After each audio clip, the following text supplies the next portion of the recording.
All right, everybody, welcome to the Nitty Gritty. We are here with some very special guests. 2 M's.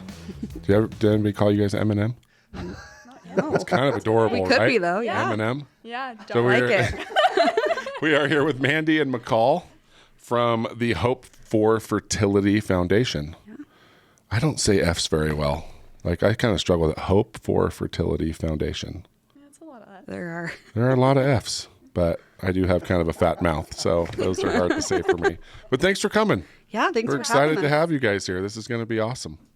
So, McCall and I, we go way back. In fact, you have weird connections with camp. Yes, I do. Not weird connections. Not but weird. Multiple connections. There's a couple nights where I've had to sleep in her old bedroom.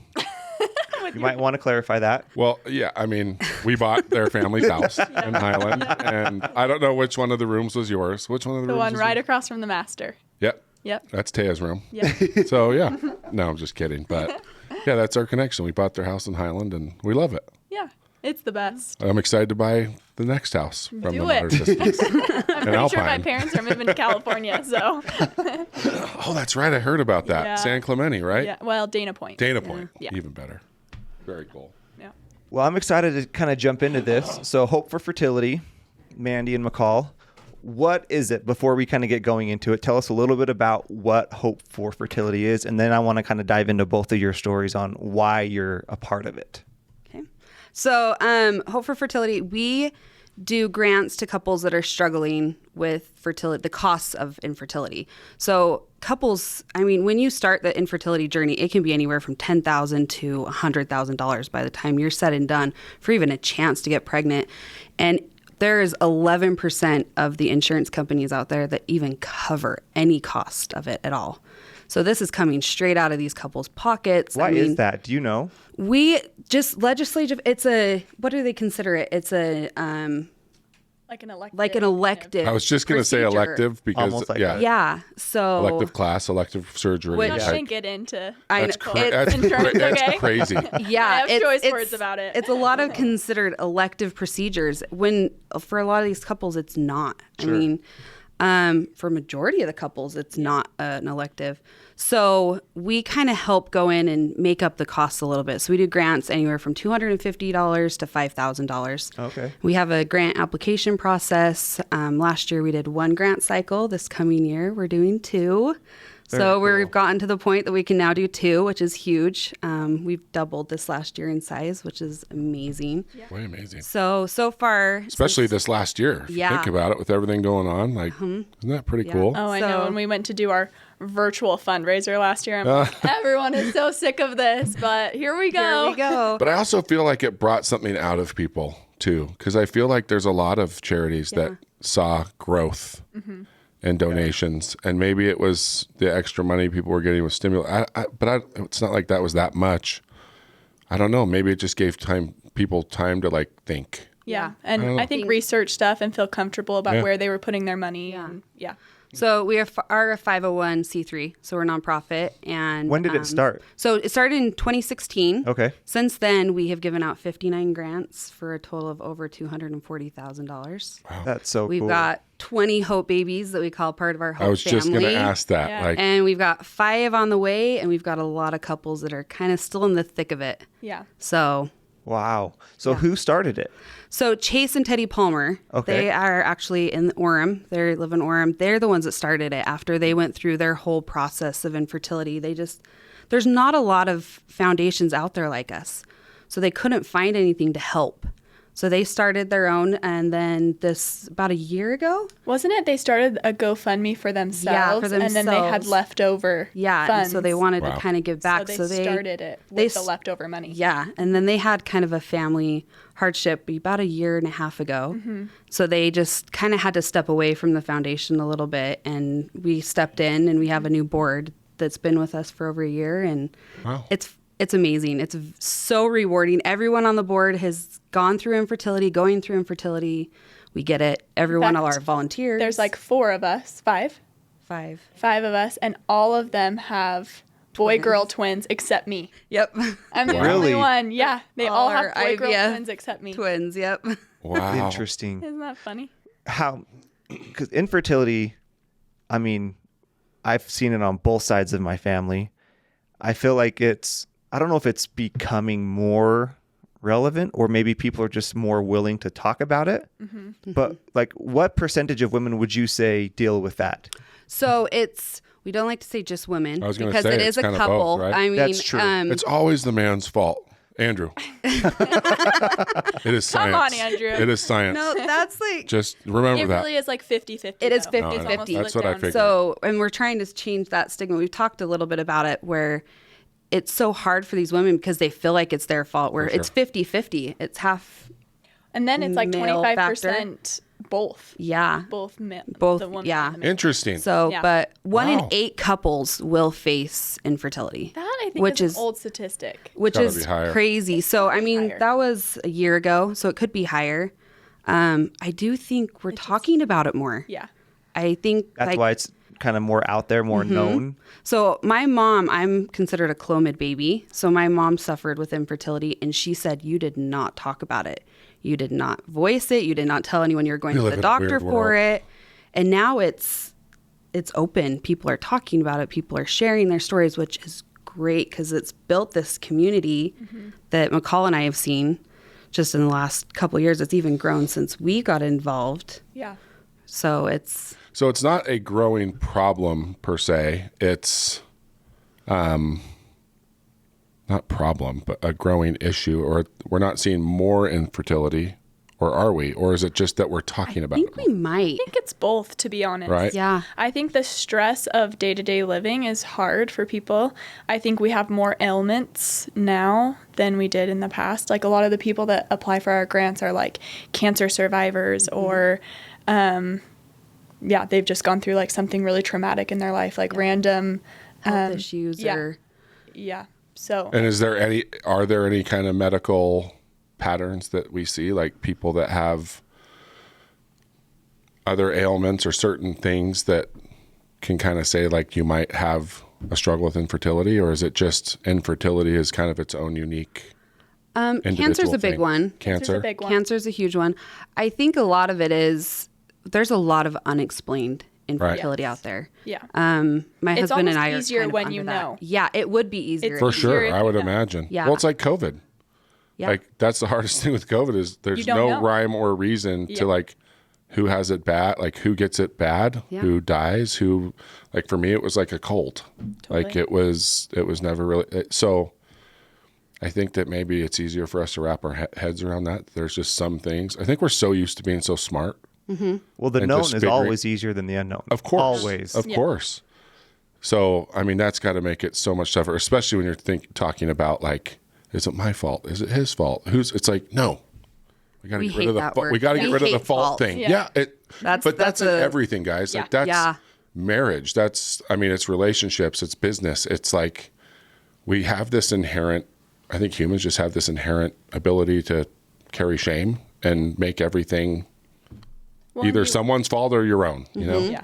Well, and when you know where the issue is, it's so much easier to start like, okay, this is our issue. This is where we start with all of the Right. procedures. When you don't know, you start from the square one, and usually it's like, okay, let's try this pill. It's a couple year That's process. like $10 a month, right? Clomid's like $10 Yeah. for 3 months, and then you go to like all these other ones, and pretty soon you're like, $20,000. Why didn't the pill work? Wow. Cheaper. And some people it works. I mean, so that's Yeah. why they have you start at Yeah, that at the process. beginning. And there are a lot of people it works at the beginning and something works along the way, but that's why you have to start at the And beginning. there's still not very many like connections there as far as we were just talking about ADHD. ADHD is the same way. Like there's nothing out there where you can go and get tested and they can go like, oh, okay, here's the 90 drugs. This one is going to be perfect for you. It is kind of a trial and error.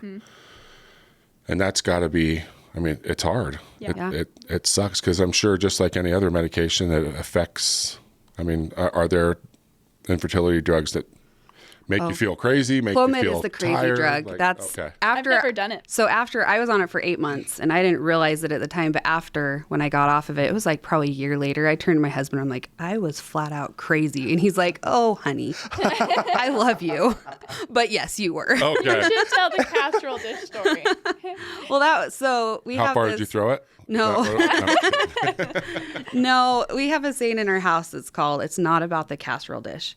So we went through 8 months of Clomid, and then we went through, before that we did timed intercourse, ovulation kits, like we're getting really TMI here.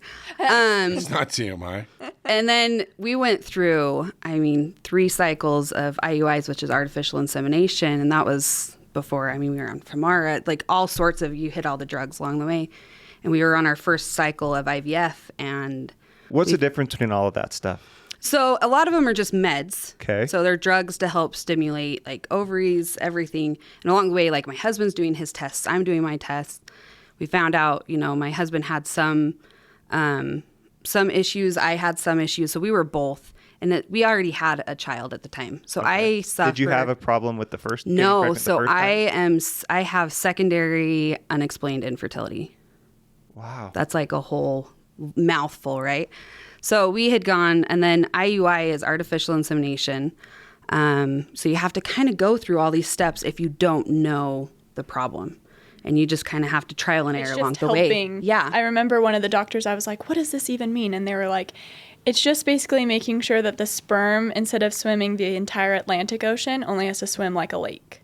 Interesting. Yeah. And I was like, oh, that makes sense. You're Yeah. just like shortening you're just helping tri- both yeah. bodies. The journey? The journey. You're shortening the journey. I like the word journey. Yeah. So we had just gone through our first like official IVF cycle, and right before we were going to go do egg retrieval, they had to cancel my cycle because I was starting to hyperstimulate, which means your eggs grow too fast. So then you start you start retaining fluid, and it can get really, really dangerous, and you could potentially die from this. Yeah. So they had to pull everything off. And we went to an IUI instead. So, we had done probably $13,000 in drugs at that point, And that's all out of pocket. all out of pocket, all out of pocket. So it was during the holidays. We had a gathering, and I had borrowed my mom's casserole dish. Like, I know this story is so It's funny because it just explains. Anyway, so I had borrowed my mom's casserole dish. We had the dinner. I was cleaning it up so I could give it back to her, washing it, and it slid off the counter and just shattered into 100 pieces. And I don't know what it was about that triggered, but I broke down. Like, and it wasn't just one of those, tear, small one trickle. It was like the Cold shoulders. uncontrollable, like Just like bubbling tears, drooling at the mouth type thing. That's like the healthy cries, though. Yeah. Those are the ones you need. Right? And I had somebody come up to me and say, it's just a casserole dish. It can be replaced.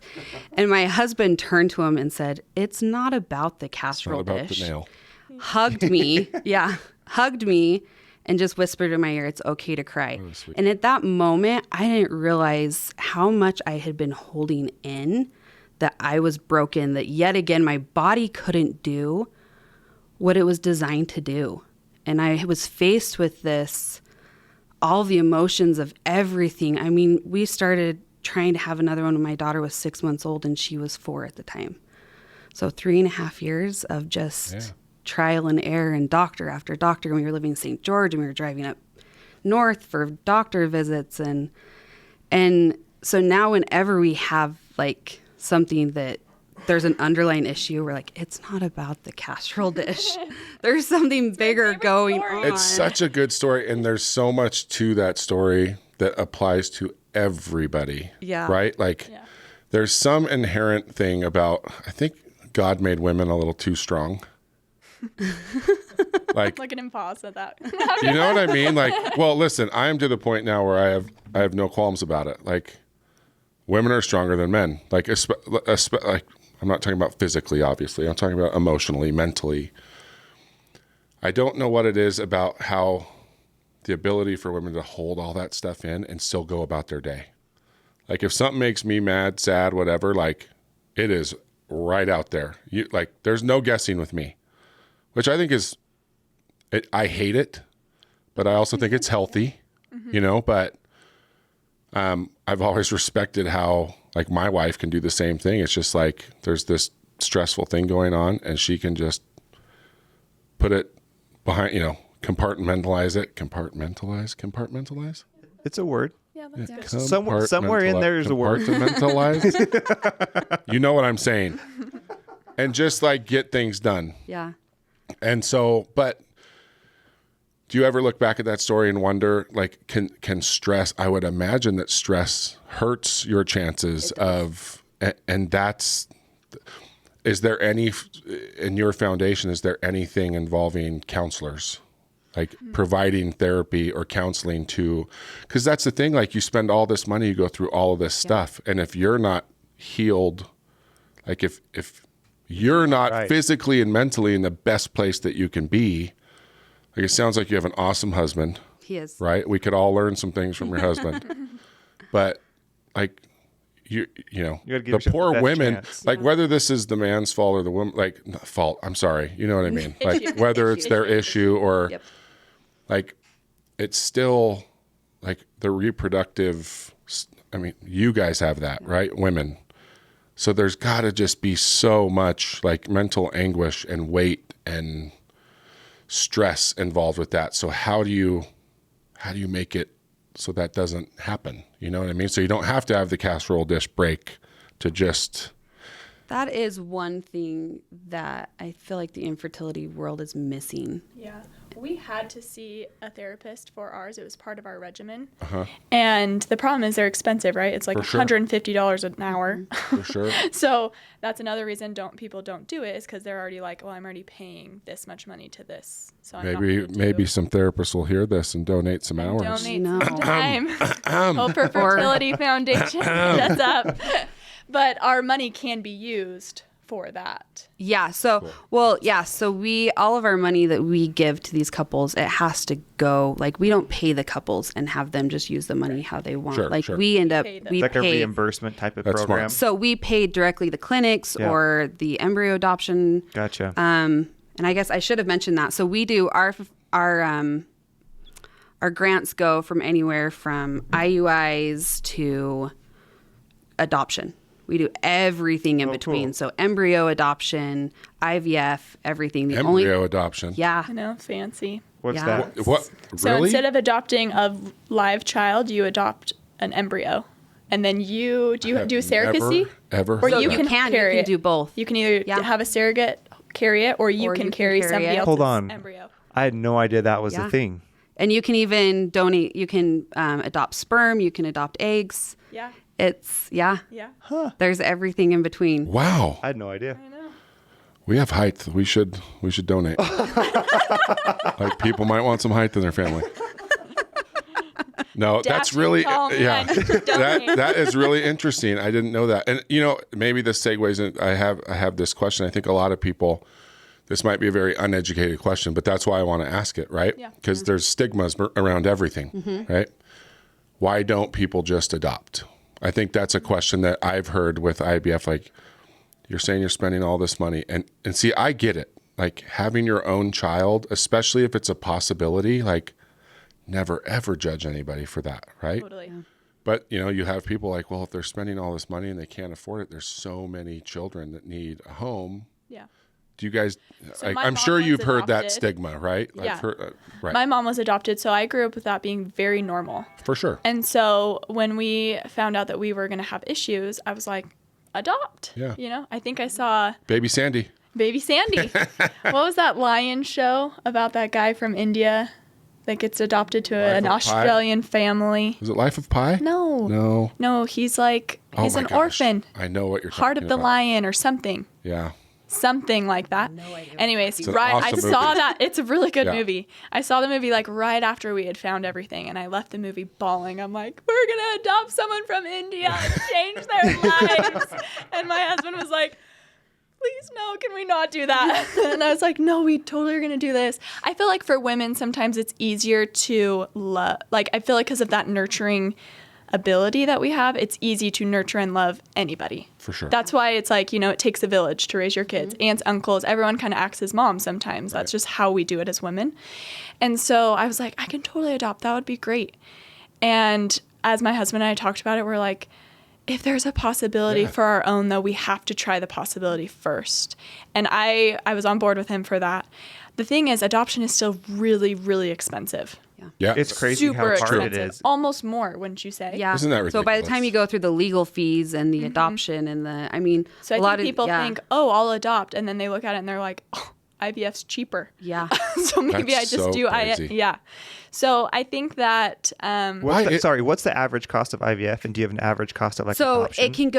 It just depends on your clinic. Okay. So, we've had some as low as $10,000 and then some all the way up to 140. But what they quote you is just for the There's procedure of IVF. That doesn't include medications. That doesn't include diagnostic stuff. So when they say it's $10,000, then you're going to still pay like 6 to 7 in medication, and then probably 2 more just doing like the pre and the post stuff. Yeah. And then, it is considered a surgery. So you have to pay the anesthesia. You have to pay the storage fees. If you get any embryos, you have to pay the storage fees over the years if you choose to. We just got our storage bill in my email, and Tan's like, we better do another one. We got it. I'm not paying that one for a year.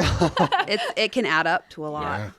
Crazy. So I am glad you asked that question, though, because I feel like there's a lot of people that don't know. Yeah. Do not ask that question. No, of course. To people. You would be surprised how It's many a total people, stigma question. Don't. It makes zero sense to ask that question, but people do. Yeah. And that's why we have to talk about it. That was my almost half of my episode I just told you about with ADHD was just the stigma around ADHD. In general conference just last weekend. That was something so meaningful to me. There was that one talk that just when somebody gets up in our Church of Jesus Christ of Latter-day Saint General Conference, somebody that we look up to and says and tells these types of stories about mental illness, all of a sudden people start taking it more seriously. Mm-hmm. And so it has to be the same. And that's the thing, I've heard people ask that question. And it just, for me, I'm a little hypersensitive to that stuff. That's exactly how it felt. Like that is a bad question. And not to mention, you might end up with somebody who's on a lot of hormone drugs. Yeah. And oh, dear. They can, Did you hear that, people? There's your warning. So it can, we talk we talk a lot on our Instagram page, the do's and don'ts of infertility. And one of that is a huge don't. For sure. Along with just relax. If you just say, well, and you'll get pregnant. Well, my sister only had to look at her husband and got pregnant. Like, don't say those type of, they're not helpful. No, at all. Yeah. I had a friend just say tell me one time that spinach, too much spinach cannot. Oh my gosh. And I'm like a health nut, so I was like, maybe I should cut spinach out of my diet. I was just like, Everyone's got a solution. Everyone's got a solution. Yeah. Instead, just ask, what do you need? How can I help? Do you need, find out when they're going through a cycle or they're going through a transfer and drop off dinner. Yeah. And just and if they don't want to share, they don't have to share. Yeah. Well, and I think there is that stigma of because it costs money, people think like, oh, they can afford it or they don't need dinner or they don't. It's like, no, that is so much money. Mm-hmm. And it's they want this so badly that they're willing to sacrifice for something that, maybe for you it was super easy, Mm-hmm. So we've got to get past this whole, because we all have our things. Yeah. Right? And everybody needs, even if you don't understand their thing, I think that's really the problem. Yeah. I don't think that people are inherently like judgmental or mean or, they just don't understand it. Yeah. Well, if you haven't been through it, you can't relate in any way, right? Like I can't empathize at all what you guys have gone through. Yeah. You know what I mean? So it's really hard to know what is the appropriate thing to say, what is the appropriate thing to ask. And so I think in human nature of fear of doing something wrong, you do nothing. Right. Right. Right. Yeah. I think it's helpful too that only one of the spouses is going through it, because my husband will always be like, don't take that personally. It's not what they meant. I'm so glad you brought that up. Because I'm like, now I prelim all of my family, like, about to do this. Be really careful what you text me or say in the next coming weeks, because I'm not going to be in my right place of mind. And it's helpful that Tanner, my husband, is, so he can be like, it's okay. So don't, because people are coming, like you said, from a good place. I don't think they're trying to be like, haha, you have to, they're just like, they don't know. And so they don't do anything, or they try and do too much. Right. So like, as you're there, is it Is it just the emotional, like, weight of going through that, or is it the drugs and the hormones that you're having to pump into your body? Both. Like when we did a round to get our second, we already had one. And so I'd already done it all. So I was like, I'm a pro. And I I really pride myself. I do all my shots myself. And yeah. So I was about to do my first shot of my second round, and I like came out to my husband. And I was like, I can't do it. I'm like panicking. Like I need you to do it. And so it's like in your butt. So I turn around and he's like, literally looks like he has a dart about to like dart my butt. And I was like, what are you doing? And he's like, I'm doing your shot. That's what you asked me to do. I'm like, why are you holding it like that? Don't do it like that. And he was like, I can't do it. I've never done it. You always do it. I just saw like a dartboard tattoo. Yeah. You just get a little dartboard and you just be like. So I literally had to just like go in the bathroom and like, I had like a minor panic attack. I had like PTSD from doing it before or something. And I just had this like breakdown. And once I did the first shot, it was fine. But I couldn't believe like the emotions that were stirred up because I was like, I've done this before. I've got this. And then all of a sudden I was like staring at this needle like, I can't do this. I really can't do this. I don't want to do this, you know? Right. So I think it's both. I mean, on a much smaller level, both of our wives went through the egg donation process Yeah. for a sister, right? And so like That's all the cool. shots and everything. So indirectly, You guys have seen a little glimpse. a little Yeah, bit of it it. is. Yeah. For sure. Yeah, a little bit of it. So what would you say is like the biggest misconception about infertility? I think one is that it's the woman's fault. Yeah, that's a huge one. That's a huge one. Everyone always assumes it's Fault is an interesting, like, I mean, I've caught myself saying it twice. I think the right word is obviously like, is it an issue with this person's body or this, but fault, like, how That's did that the word question. ever create? I wonder if people say it like me, like, in no way, shape, or form did I ever mean it was Totally. someone's fault. Yeah. It's just like the English word that pops up. But you guys said earlier that women do feel like it's their fault. Like, that's so sad. They had no say over their genetics. Like, they had no, yeah. that is so sad. Yeah. Especially because it's like, that's our calling in life, right? Like, that's really what it feels like Okay. we were Be here a to mom. do. Interesting. Reproduce, you know? To be And a like, I mom think that and- that's changing in this day and age. Like, a lot of women now work and are moms. Like, I think that the idea of a mom has evolved, but I still think at our core, like, that's what we feel like we're here to do. And so Interesting. when that feels threatened, you're like, well, What's my point? What's Yeah. my What's point? my purpose? Yeah, how am I going Yeah. to do this? Like, and I think that's why women just, their brains scan. You should have Jenica Parcell on here, actually. You should look into her. Okay. She We would talks love about, a referral from you. yeah, to I'll talk give to you her. one. Yeah. She talks, though, about how your brain just scans for a solution, always. And so sometimes when you're on all those medications, it scans for like a really bad solution. When you're thinking clearly, you're like, okay, I'll adopt. I'll do this. Yeah. I'll foster. I can do all, you know, and then, so that's why I think the drugs make it difficult, because that reason of logic to try and get yourself to a positive solution is gone. The brain is a powerful, powerful thing. Like, Totally. I keep bringing up ADHD, but just I'm so into a book right now. But it's the same. Like, we do have a part of our brain that ADHD people we all have this part, and I wonder if it's the same thing. They call it the DMN, which is it's the part of your brain that is creative, like comes up with problem solving. Yeah. But if you don't switch it off in time, we now with ADHD we call it the demon, because it'll start telling you all the things wrong with your idea, why you're not a person that could pull that off. We don't have the physical switch in the brain that can shut that off. And so I wonder if that's what is activated in a woman's mind when they're going, you know, whether it be that medication or anything else, that it's so, because it sounds so logical. Right. It sounds so smart. Like, yeah, you're right. No, you're totally right. I could never Yeah. do that. Yeah. Like, that would be so hard. Yeah. For my second, I retrieved 18 eggs. And Did you do IVF for both? I did IVF for both. Okay. Yeah. Both of my kids come from IVF.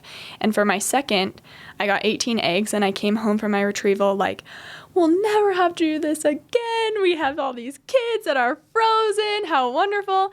And then They called me the day of my transfer to transfer the baby into my body, and they were like, you only have one. And I was like, how did I go from 18 to 1? Yeah. Like, there's no way. I thought I was done. I thought my family was all frozen and perfect. And they were like, I don't know what happened, but you only have one. And I was like, well, I can't transfer one today. I'm like not in the right headspace. I'm stressed out. I don't think this is going to take. I'm on all these medications. My body hasn't healed from the retrieval. Like, I can't do it.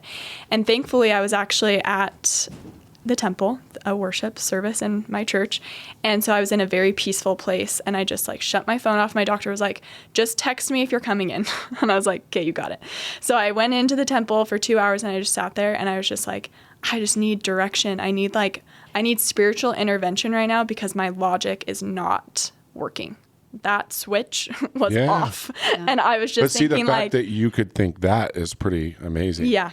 And so I had like a really spiritual experience. I knew that our little spirit was ready to come down, and that one egg, the one embryo took, and we got our second. Wow. So women are so much better than we are. Oh my gosh. Easy.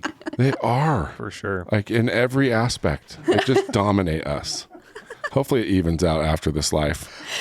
So 2 questions, and these are kind of backing up just based off of what you guys were saying before is, as far as the process goes, once you do it the first time, do they know that, can your treatment ever, or does it ever have to change the next time? Like, or does, once they figure out what works, that always works?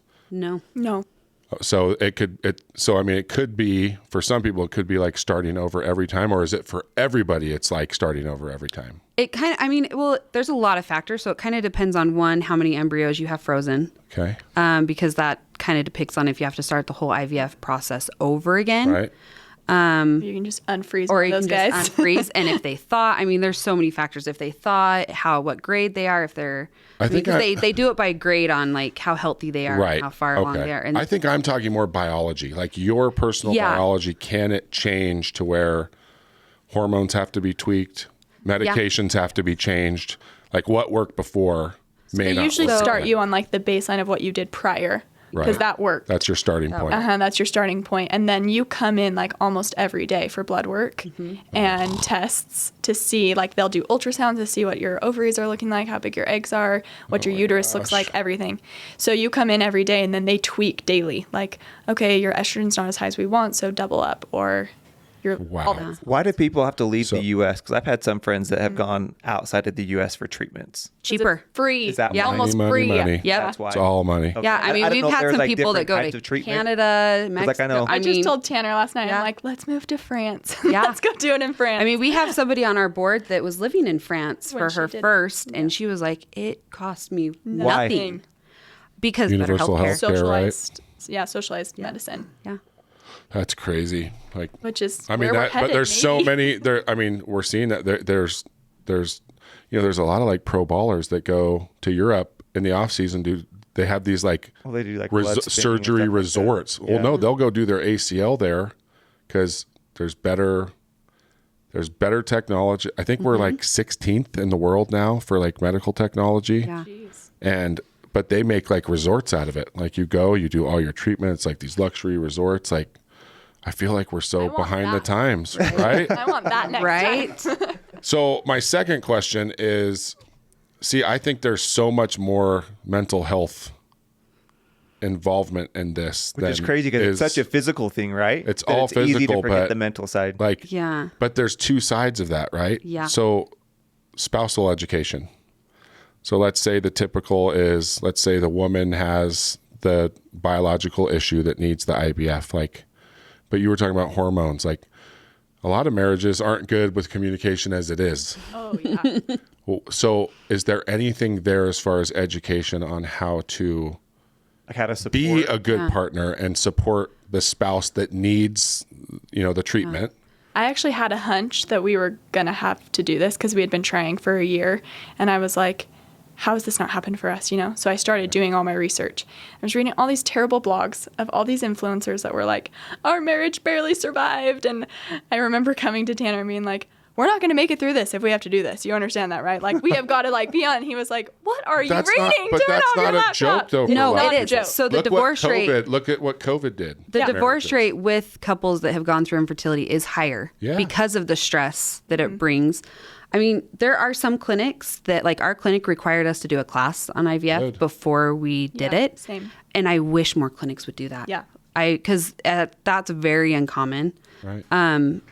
One thing that's nice about our foundation is, so we work really close with the couples along. Once they get our grant, we are in constant communication with them Do you through guys the have entire like a Facebook process. group that like where you can talk to other Yeah. people that have gone through it? And I mean, I just got an email from one of our grant recipients that went through kind of a traumatic thing a month ago. And I just said, you know, we're here for you. Let us know what you need. We understand what you've been through. We're willing to work with you on your grant. Because, I mean, you have 6 months to use your grant. If something comes up, we work with the couple. We understand that it's a very Sensitive. So are you talking like they had to pause because of something going on in their personal lives? Yeah, no, just something medical big happened. So I just said, we're willing to work with you. And she called me just in tears. It's like, it is so nice to have a community that gets it, that understands Life that happens. Yeah, that it's not this was not our choice. This is not something we had planned for.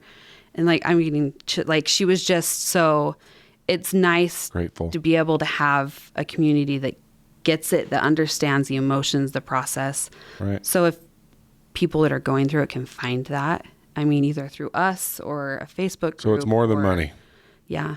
which is huge, Yeah, right? it is. Question about that a little bit.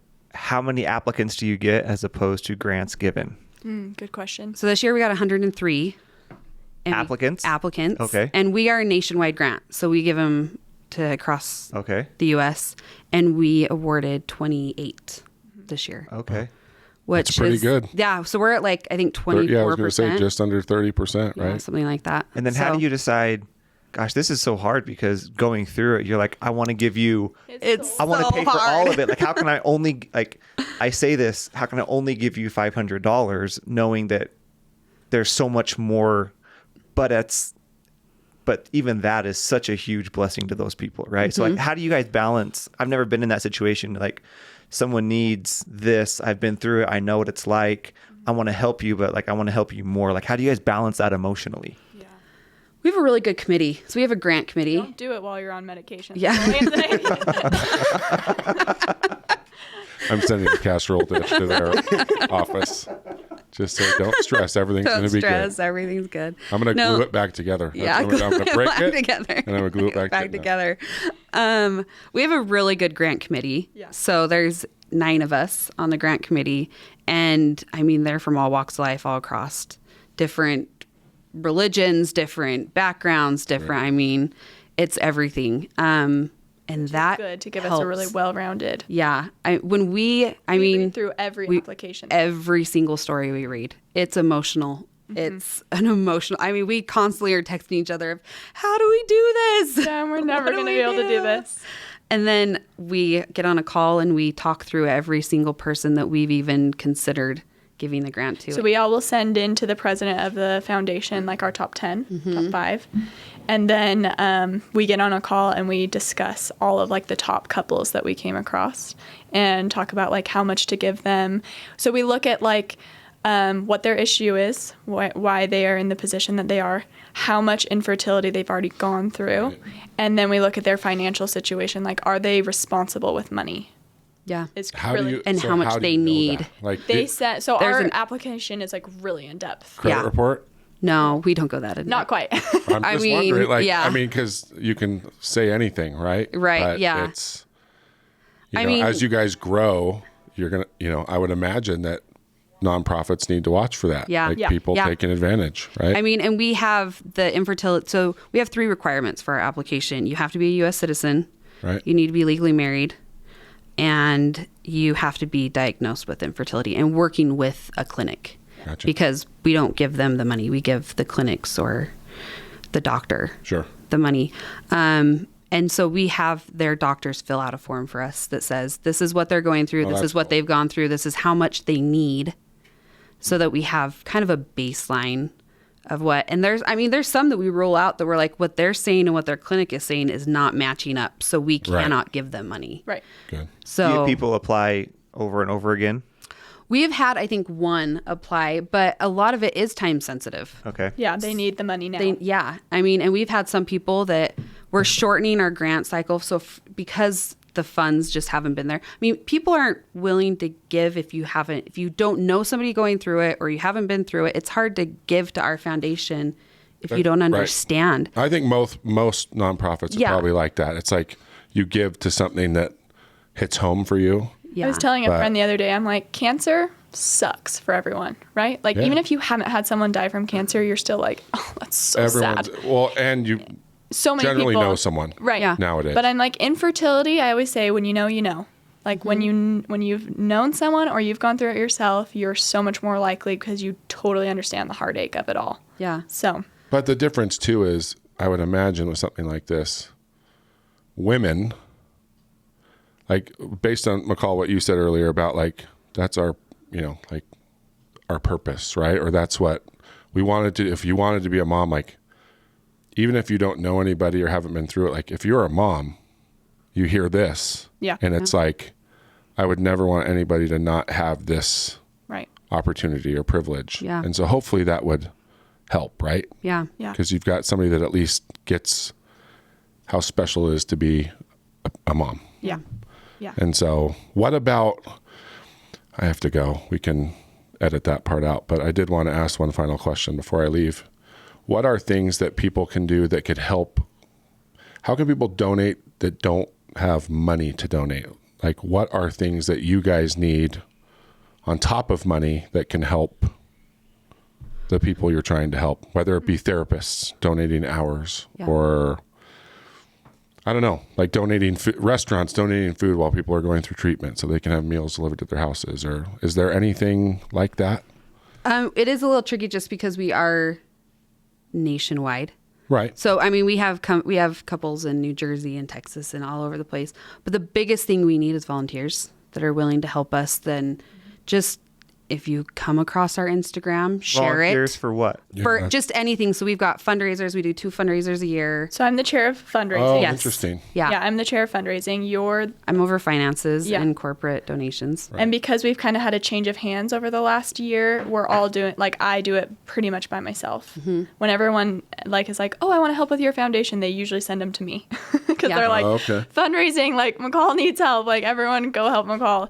But yeah, so that's what we need is people that will come, because we donate all of our time. In fact, my husband sometimes is like, you should just go get a full-time job and donate your entire paycheck to them because it'd probably bring in more money. Yeah.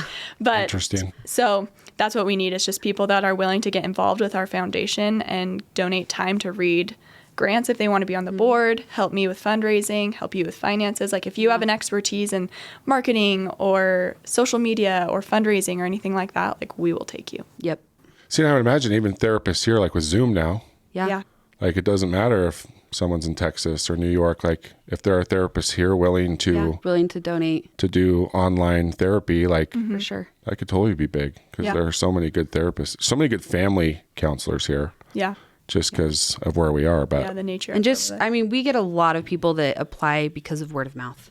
Yeah. yeah, And that's, so if you hear about us, if you see us, like share who we are, share our, like what we do. Yeah, because people don't like really like to follow foundations on Instagram. that's true. Like we're not putting out really funny like content Yeah. all the time, That's so the thing. people It's like real content. yeah, Like, like I they'll remember- follow us during fundraising time and then like it drops off until we have like a grant cycle or something. So Yeah. I remember Robin talked about that a fly on my wall. She's like, because she's all about, self-defense. And she's like, whenever I talk about that, like all of my engagement goes way down. Yeah. But when I'm kind of being crazy and funny, all of a sudden everyone's coming back. And I think it's people do go to social media to escape reality. And so when they're reminded of reality, that makes it harder. To your point, it's, an extra challenge. Yeah. So talk about a little bit like those 2 fundraising weeks you normally do. Yes, we do 2 weeks a year. I mean, you can talk. Another one, if you're not, no, you're good. No, it's Facebook fundraiser. If you don't have money to give, our Facebook fundraiser is the charts. huge. Yeah. That's So, where we I bring in mean, the I don't know most. if people are familiar with that, but if it's your birthday, you can say hey, donate, instead of giving me a birthday present, donate to this foundation. So we're on there. Amazon Smile. Amazon Smile. We're also on Amazon Smile as well, that you can pick our foundation and a percentage. So how does someone do that? So right now someone's listening. They're like, hey, my birthday's coming up. That's awesome. So what do they do? Hope for Fertility Foundation on Facebook. Go right to us, and then you can click on our fundraiser part of that. And it's a step. I've never done that. So it's like easy, super easy, dummy proof process. Yeah. Yep. Okay. And our Facebook this year, we've gone 89% higher than last year. We've raised more money through that. Really? So, and it's by something like that. Mm-hmm. And they're little, I mean, they could be $1 at a time, right? And that's what I think people don't realize. Yeah. Sometimes they think, oh, I can't donate $1,000 to this. I mean, so it's not $10. worth doing it.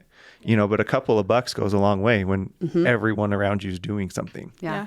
Yeah. So, I mean, McCall can tell you more about our fundraisers. They're fun. They're really fun. So we do one in October, and then we do one in April. And April is National Infertility Awareness Week. Okay. So we usually do it during that week because it's already on their mind. Yeah. The one in October, we call it Fitness for Fertility. Okay. It might change when I'm not chair of fundraising, but I love to work out. So that's what we do in October. And we just host a ton of events during that week. And this year we've really tried to expand outside of Utah. Okay. So we have like an event going on in Jackson Hole. We have an event in Arizona. We have a couple back east. And then, of course, because of the nature of COVID, all of them are going to be offered virtually. Oh, okay. Most of them. Yeah. Okay. There's a few that there's some licensing things that they can't do them virtually, but we're actually hosting one in your house. In your house. Yep. Yep. We're doing a yoga class in Andrew's house. And see you. And all of the people are donating their time and space. Okay. So all of the instructors are like, yeah, tell me what to do. And the funny thing is last year we really tried to get a lot of influencers to do classes, and no dig on them, but their classes were the least attended. It was all the people that were like grassroots, homegrown, like, I'm just going to invite all my friends and family to come do this class with me, that we got the most people. Yeah. That's because it's that personal connection. Yeah. Right? Like you're personally impacted by this. Mm-hmm. It's just different. Yeah. So we had 3 girls in Seattle last year that just like We're amazing. were amazing. They just totally like, and I only knew one of them. The rest of them didn't know any of us. Yeah. And they just like brought all their friends and family together and did this class, and they raised the most at their event. So the idea is that if you have a talent or a class to share, you host or sponsor your own event. And so you try and curate your own following, your own people, and then we do all the back end, the signups. This year we're giving out fanny packs with mixers. You guys have had mixers on here. We're putting mixers and Redmond salt stuff in the fanny packs. And then we're going to hike the Y with mixers. We've got a few of the mixers girls coming to that.